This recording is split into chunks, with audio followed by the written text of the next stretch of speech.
はい、では10分を過ぎておりますので、Il est 17h10, donc nous allons commencer notre séance de synthèse. まず JICA 地球環 Je 境 vais と donc シニアアド demander バイザーの au, 岩 à 崎 Monsieur 英二がグリーンステ Iwasaki, ージとグリーンステージ Senior でのすべての Advisor セッション pour を la 通じて得られた JICA 結果につい Service て説明いた Environnement, し de ます。faire une それ synthèse では岩崎 des 様、échanges qui お ont 願いい lieu たし sur ます。la scène bleue et la scène verte. Monsieur Iwasaki, vous avez la parole. Merci, merci de me donner la parole. Je souhaitais tout d'abord remercier l'ensemble des participants et des intervenants. Nous avons eu des échanges et des interventions particulièrement riches. J'ai pris des notes, on m'en a donné d'autres, donc je vais tenter une synthèse. Et si vous me permettez, je vais m'asseoir. Aujourd'hui, donc, nous avons eu 4 séances, 12 entreprises qui ont présenté leurs technologies ou leurs produits. Tout d'abord, dans la première séance, donc les contre-mesures sur le changement climatique. Eh bien, cette séance sur le changement climatique a été animée notamment par l'intervention de M. Suga du ministère de l'Environnement et qui nous a expliqué l'ensemble des mécanismes en collaboration avec le secteur privé et les organisations internationales pour limiter l'impact du changement climatique. Et puis, nous avons eu des exemples de coopération intermunicipale entre des villes internationales comme Yokohama et Bangkok, par exemple. Nous avons eu une intervention du professeur Tebasaki par la suite, qui nous a parlé de Bangkok, des risques d'inondation qui touchaient cette ville, et puisque la ville est située dans une zone inondable, et donc il nous a précisé que ces risques avaient un impact direct sur l'économie, bien sûr, et qu'il fallait des budgets importants, notamment pour des bassins de rétention ou d'autres types de mesures. En 2011, il y a eu une inondation particulièrement importante et la JICA est intervenue par la suite pour soutenir les projets donc, de prévention des catastrophes naturelles dans la zone. Et il nous a également présenté un certain nombre de données qui ne sont pas nécessairement fiables, puisqu'il est toujours compliqué de mener des simulations de changement climatique et d'impact sur des zones particulières. Et donc, Monsieur le professeur nous a rappelé l'importance de la collecte des données. Nous avons ensuite eu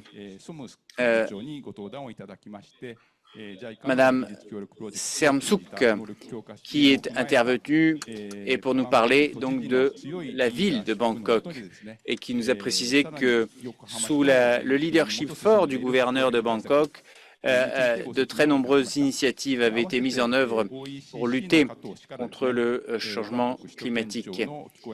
Et nous avons eu ensuite un certain nombre de précisions sur l'aide de la JICA, notamment en termes de conception de plans directeurs et d'aide financière. Ensuite, nous avons eu M. Kato qui a poursuivi sur ce sujet. Et nous avons ensuite M. Nakamura donc, qui a parlé au nom de la ville de Yokohama des initiatives visant à décarboniser la ville et son industrie à travers différentes initiatives. Il nous a parlé de l'agenda de la ville cette année, des événements importants qui auront lieu.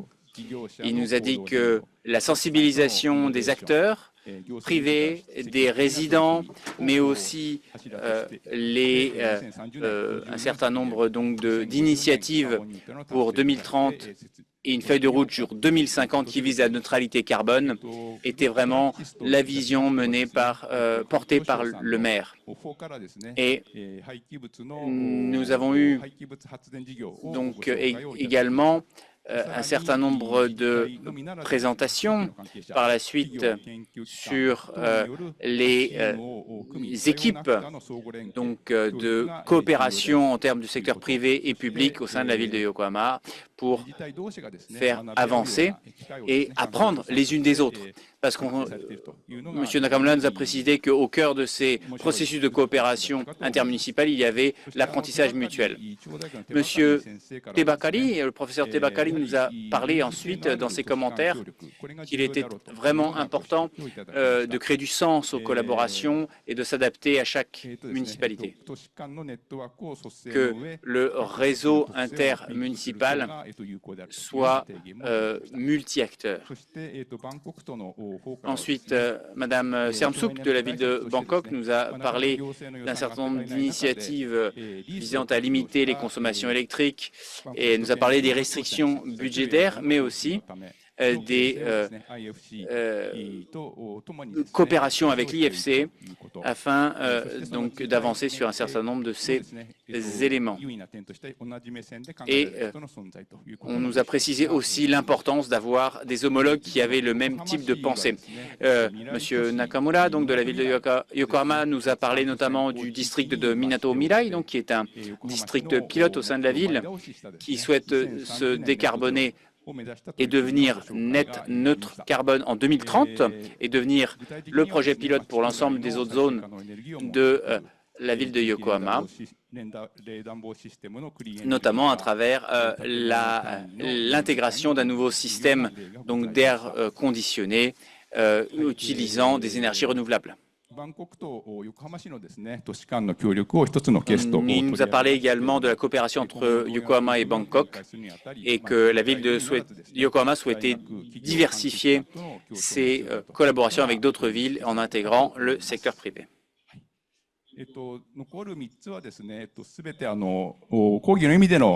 Nous avons également eu d'autres interventions par la suite sur notamment la collaboration dans l'autre séance université publique privée. Alors, je souhaiterais maintenant passer à la scène verte. Donc, sur la scène verte, on a parlé du plastique notamment, et donc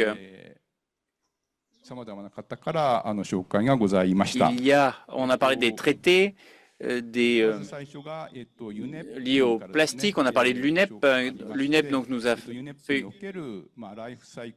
parler donc de l'approche de cycle de vie du plastique.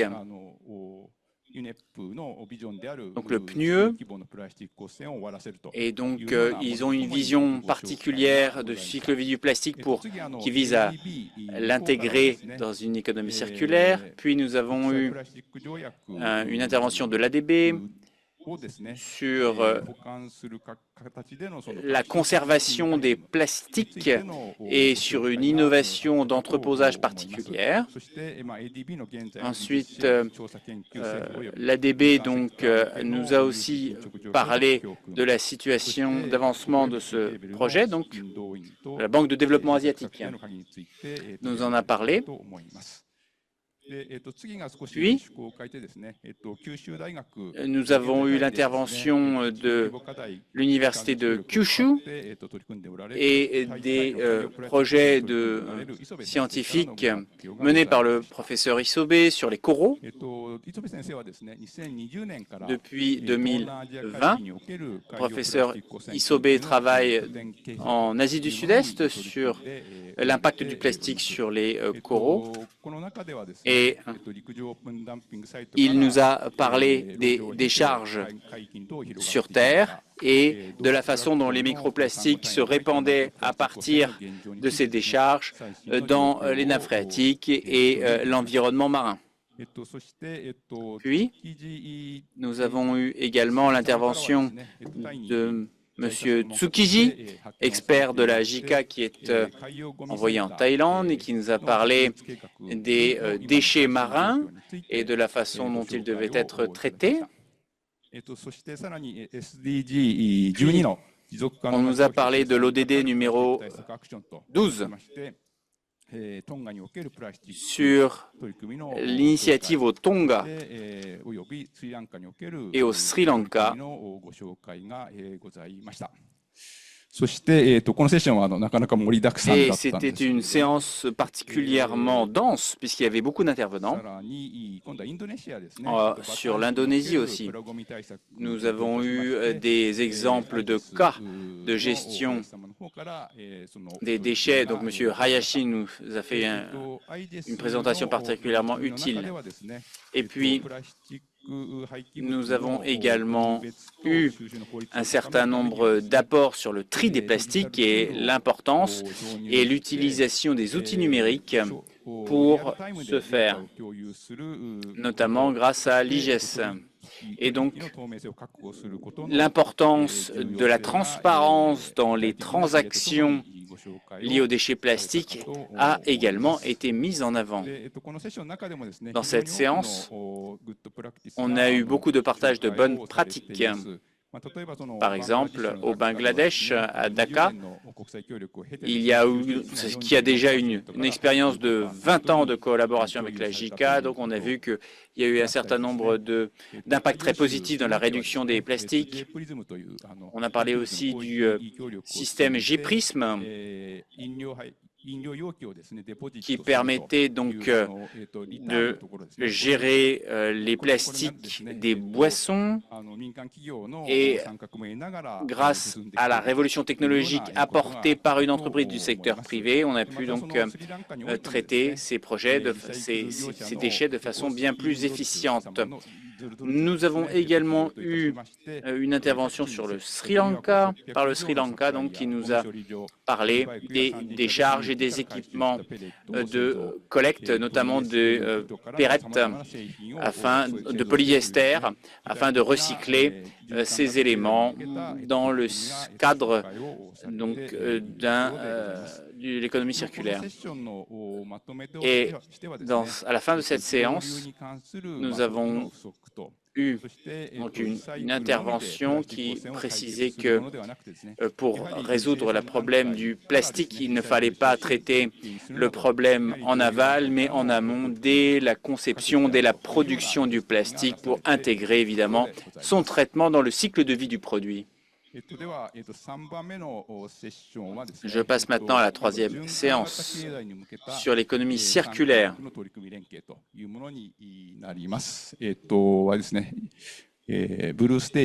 Donc sur la scène bleue à partir de 13h30.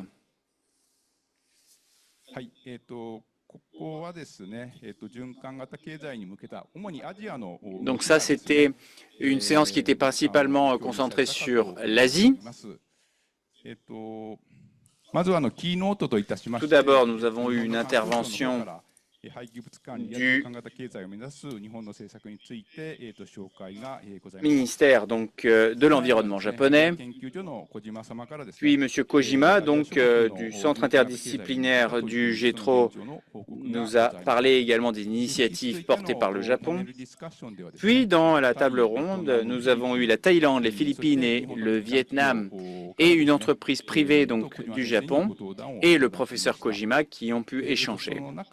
Et nous avons pu avoir un certain nombre d'apports, qu'il s'agisse donc des pays de l'ASEAN et du secteur privé, nous précisant que l'économie circulaire répondait à un vrai besoin. Aux Philippines, nous avons vu que le projet avançait. Au Vietnam, c'était un projet porté par l'État. On a parlé notamment aux Philippines du projet EPR, donc de la responsabilité producteur sur les plastiques, et de la façon dont cette diffusion devait permettre de mieux contrôler les plastiques. Le professeur Kojima nous a parlé de ce label de responsabilité producteur qui commençait au début par des projets pilotes régionaux et puis qui se diffusait peu à peu dans le pays. On a parlé aussi du Japon et des réussites, certains échecs aussi peut-être, mais on a parlé aussi de certaines réussites donc, qui pouvaient éventuellement servir de référence aux pays de l'ASEAN. On a parlé des défis et des problématiques également à venir. Par exemple, le secteur privé, M. Kitazuma donc, nous a parlé notamment des difficultés à déployer les technologies de recyclage en ASEAN, mais de la nécessité de la collaboration du secteur privé pour répondre à ces besoins publics.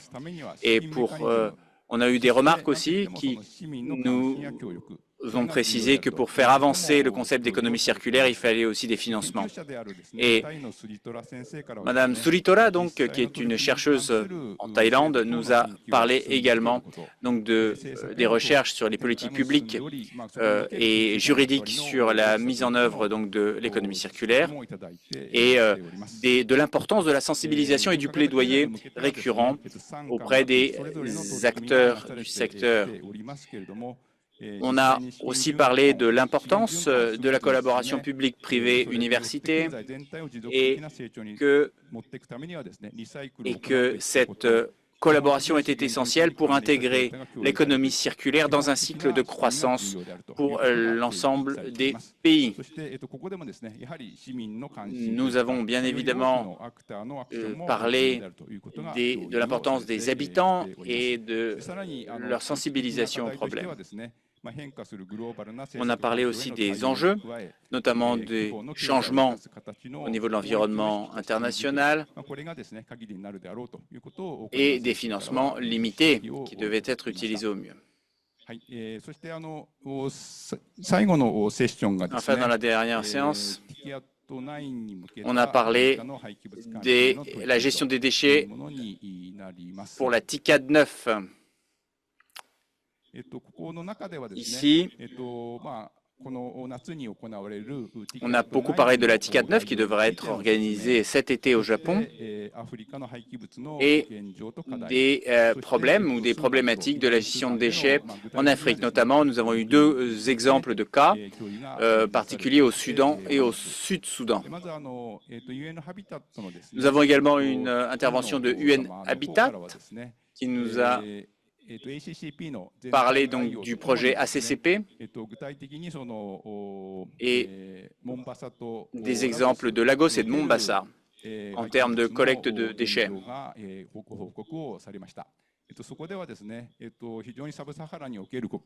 nous a parlé également de la situation dans la région subsaharienne,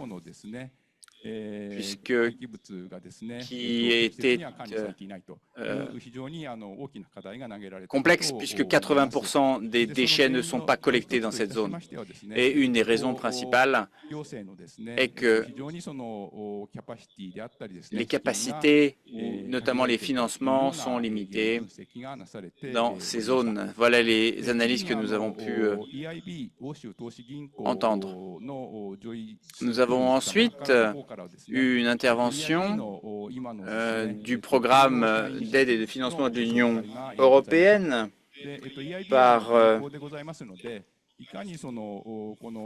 la représentante donc, de ce programme.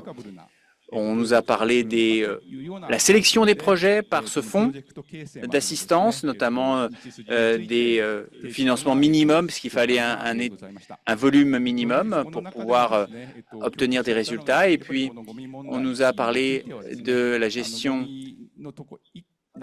des déchets en tant qu'élément de la chaîne de valeur globale. Et pour les banques, mais pas que pour elles, il était toujours essentiel de voir l'aspect financier faisable d'un projet et de sa pérennité. Et donc, évidemment, nous avons eu un certain nombre d'interventions qui nous ont parlé de l'importance de ce financement dans les programmes de gestion des déchets. Enfin, nous avons eu deux exemples très concrets au Soudan et au Sud-Soudan. Nous avons également l'intervention de Yachio Engineering qui nous a parlé de son intervention en collaboration avec la JICA dans un environnement instable en termes de sécurité, de la façon dont ils géraient le projet à distance et des magnifiques résultats qu'ils ont pu obtenir malgré cette situation difficile. Au Sud-Soudan, par exemple, ce qui était très particulier, c'est le système donc de collecte des redevances.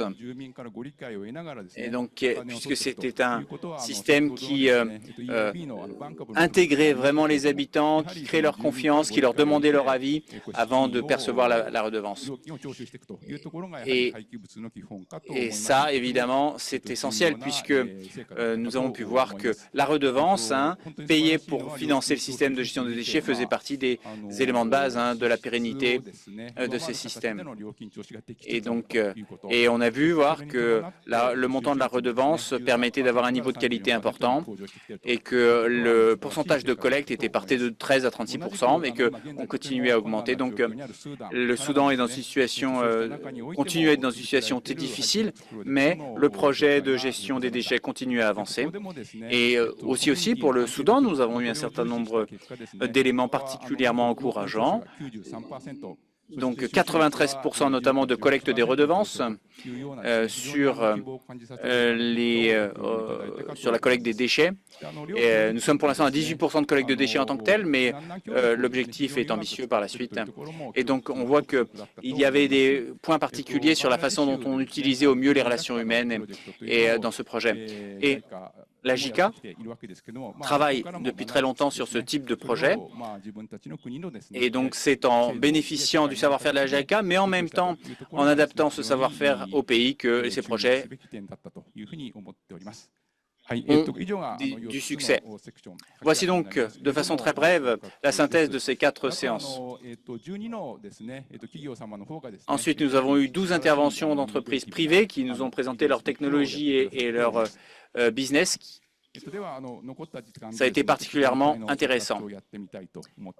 Donc, je souhaiterais donc, pour conclure, vous remercier de votre présence pour ce séminaire international de la JCCI.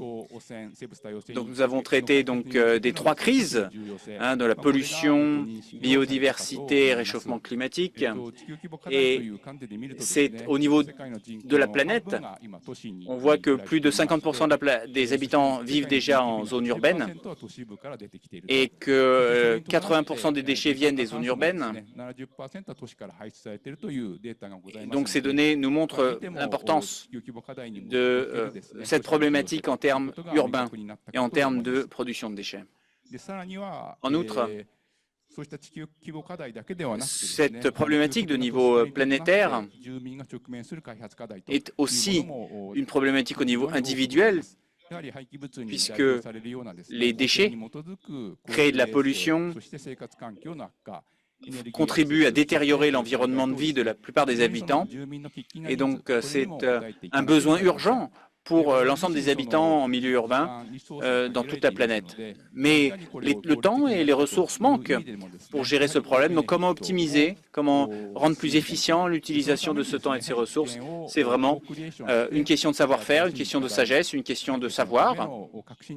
Et c'est la façon dont il va falloir travailler, comment à travers notre séminaire aujourd'hui aussi, nous pouvons tenter de trouver ces savoir-faire.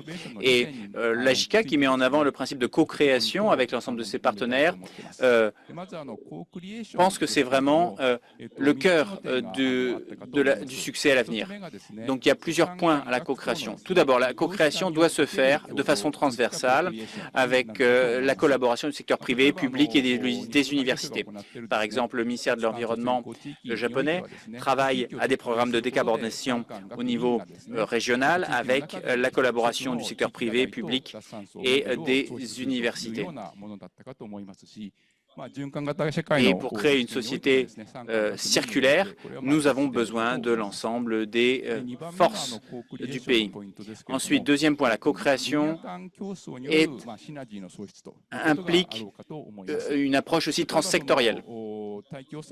Par exemple, pour gérer la pollution atmosphérique, et il faut traiter le problème de l'automobile, et en même temps, en gérant le problème de la pollution à travers une réduction des gaz d'échappement, nous réduisons les gaz à effet de serre et donc nous réglons également une partie du problème du changement climatique. Donc il y a aussi des effets de synergie. Ensuite, troisième effet de la co-création qui doit se traduire à travers la collaboration intermunicipale. Les villes, au niveau international, doivent travailler ensemble. Et nous avons déjà reçu plusieurs résultats à travers les rapports et les présentations d'aujourd'hui. Donc, le programme C3P, donc, de collaboration internationale entre métropoles, permet vraiment, le programme GPRISM aussi en fait partie, permet vraiment donc de travailler à renforcer ces liens. Et en outre, nous travaillons, on voit que certaines municipalités comme la ville de Yokohama travaillent à travers son initiative Smart City à développer ces liens de coopération avec d'autres villes en Asie et dans le monde. Et à travers l'aide internationale et technique de la JICA aussi, nous pouvons aider les pays en voie de développement et en même temps régler un certain nombre, ou contribuer à régler un certain nombre de programmes internationaux. Enfin, dernier point, c'est l'innovation 2025, 2050. Donc, c'est l'objectif pour une économie circulaire et neutralité carbone. C'est un consensus international. Et bien évidemment, il faut des technologies fondamentales pour réussir à atteindre cet objectif et cela nous manque pour le moment, donc il faut de l'innovation. Il faut faire le leapfrogging, c'est-à-dire passer d'une technologie à une autre très très rapidement. Voici donc à mon avis ce qui est important. Il y a 3 points ensuite. Tout d'abord, le programme donc de prêt va permettre d'aider un certain nombre de pays. Donc déjà nous l'avons fait avec un certain nombre de pays en Asie, notamment dans la mise en œuvre de modifications juridiques pour faciliter les projets. Donc, parce que la base juridique va permettre à des projets de s'accrocher dessus. Et donc, c'est important vraiment que l'aspect juridique suive, donc l'aspect systémique. Et une fois qu'on a cet aspect, il faut cet aspect juridique, il faut l'aspect financier, donc pour attirer des investissements. Par exemple, le gouvernement japonais met en place un système de crédit conjoint de carbone qui peut être aussi utilisé pour financer un certain nombre d'initiatives. Pour ensuite concrétiser une économie circulaire, nous avons besoin de la diffusion de la gestion du cycle de vie des produits et de la responsabilité producteur. Et toutes ces initiatives doivent être principalement portées par le secteur privé. Nous avions 12 entreprises aujourd'hui qui étaient particulièrement dynamiques et qui souhaitaient participer à la création d'une économie circulaire à travers la production de produits et de services. Et donc le secteur privé est clé dans la création d'une économie durable dans le monde. Et enfin, troisième élément essentiel, c'est la révolution technologique. Monsieur Isobe, donc de l'université de Kyushu, nous en parlait tout à l'heure. Il faut innover à travers des nouvelles expériences qui vont nous permettre de trouver des nouvelles technologies. La révolution numérique est également un élément essentiel qui va nous permettre de mieux gérer les émissions de gaz à effet de serre et de les analyser. Et on pourra ainsi créer plus de transparence qui permettra aussi de sensibiliser plus les habitants. Pour créer de l'innovation, nous avons besoin donc de centres de recherche et d'innovation. En Thaïlande, nous avons par exemple un centre de recherche sur les déchets marins qui est en train de se mettre en œuvre. Et donc le professeur tout à l'heure disait « No data, no future ». Donc il faut vraiment des informations précises. Il faut accumuler ces informations pour pouvoir créer de l'innovation. 最後にですね、 Enfin, 私なりのその je JCCI の souhaiterais 貢 donc 献について vous donner quelques 簡単にまとめたいと points 思 de います。 perspective sur l'avenir de la 一つ目はですね、 JCCI. JICA ご存 Premier 知の point, 通り、 la JICA, comme vous le 多くの savez, パートナー国からの要請を a 受 de け très て nombreux 協力をして partenaires こ et れをです fournit ね、盛ん une に de la coopération 展開をして technologique きてい et ます。 financière. JCCDI でもすでに Le GCCI travaille déjà avec plus de 50 pays et nous travaillons évidemment à travers les mécanismes financiers. L'aide financière, c'est un outil direct utilisé par la JICA et qui permet d'aider directement un certain nombre de pays. Nous pouvons aussi aider sur le terrain à travers un certain nombre de projets de coopération. Deuxième point, la JICA travaille avec les parties prenantes, notamment pour faciliter les communications entre les universités, le secteur privé et le secteur public. Donc, il est important que ces plateformes de connexion de l'ensemble des parties prenantes soient utilisées. Enfin, un dernier point, JCCI est une plateforme qui permet, à travers le type de séminaire international que nous venons de mettre en place aujourd'hui, de contribuer à travers la diffusion des savoirs aussi à la neutralité carbone et à l'objectif dans le monde. Je terminerai ainsi ma conclusion et ma synthèse. Je vous remercie d'avance de votre soutien pour l'initiative JCCI et son avenir. 岩崎様ありがとうございました。 Merci, M. 岩 Kawasaki. 崎様のラップアップをもちまして、隣のグリーンステージを含め、本国際セミナーのすべてのセッション Nous が終了 avons いた pu しまし mettre た。 fin à toutes les sessions, y compris la salle verte à côté. Je vous remercie infiniment de votre attention et à l'occasion de la clôture de ce séminaire, nous allons écouter M. Kawamura, vice-président principal de la JICA, qui va donc prononcer une allocution de clôture. Mesdames, Messieurs les ambassadeurs, Mesdames et Messieurs dans la salle, et chers participants en ligne, je vous remercie d'être venus aujourd'hui pour assister au séminaire international 2025 de la JICA pour des villes propres. Je suis heureux de constater que je voudrais également donc je tiens à exprimer ma profonde gratitude envers les orateurs, le ministère de l'Environnement, l'Agence japonaise pour la science et la technologie et le Centre de coopération environnementale d'Outre-mer pour leur soutien. Je suis heureux de constater que près de 500 personnes provenant de 74 pays ont bien voulu s'inscrire à ce séminaire, témoignant ainsi de l'intérêt que vous portez à la réalisation des villes propres, promues par la JCCI. Grâce à votre soutien, notre séminaire connaît sa 4e édition. La première séminaire organisée en 2022 a permis de lancer la JCCI. Enfin, je vais essayer de revoir un peu notre histoire. Eh bien, en 2022, la JCCI a passé en revue les bonnes pratiques introduite par la coopération japonaise dans les domaines de la politique et de la planification et de mettre en œuvre des mesures. Et lors de la deuxième séminaire de l'année 2023, nous avons présenté l'élaboration d'un plan directeur pour une ville propre et nous avons donc pu voir les travaux des municipalités. Au cours de la 3e session de l'année dernière, les participants ont pu découvrir les développements régionaux de la JCI en Océanie et en Ukraine. Lors de cette 4e édition, vous venez d'écouter d'une belle synthèse, donc je ne vais pas répéter la même chose, mais comme vous avez vu, la JCC et avec ces séminaires internationaux, nous avons toujours essayé de faire face aux différents enjeux globaux et de partager les problématiques. Nous sommes en train d'élargir le champ de nos activités et nous avons toujours pu donc élargir également le cercle des acteurs participants. Nous avons donc pu voir avoir la participation des 6 pays, des 40 pays. Et la JCCI peut réaliser les villes propres. On pu donc travailler ensemble avec divers partenaires.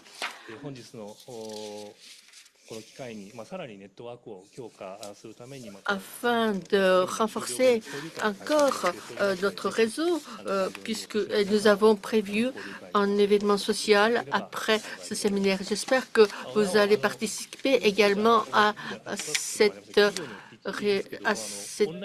lieu d'échange. Mais pour l'exposition en ligne, elle va continuer jusqu'au 7 février. J'espère que cette exposition en ligne sera également une occasion fructueuse. À propos de ce séminaire, je voudrais renouveler le fait que c'est un séminaire qui est un événement partenaire de la TICAD 9 et je voudrais remercier la participation des 6 pays et des 40 pays membres de la plateforme africaine de participer. Nous sommes en train de travailler sur les thématiques importantes comme la gestion des données et la des financements en vue de la réunion plénière de la TICAD 9 et l'Assemblée générale de la CCP.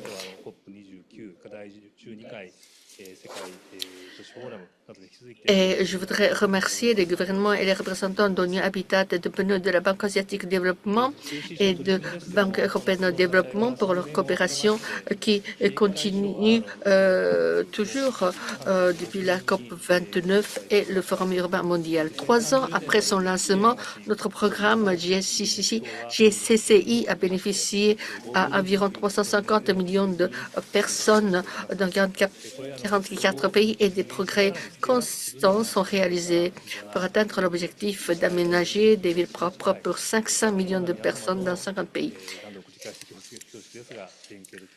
Et puis j'espère que nous allons pouvoir coopérer davantage. Je suis désolée de répéter toujours la même chose, mais l'innovation et la transformation numérique sont d'importance majeure.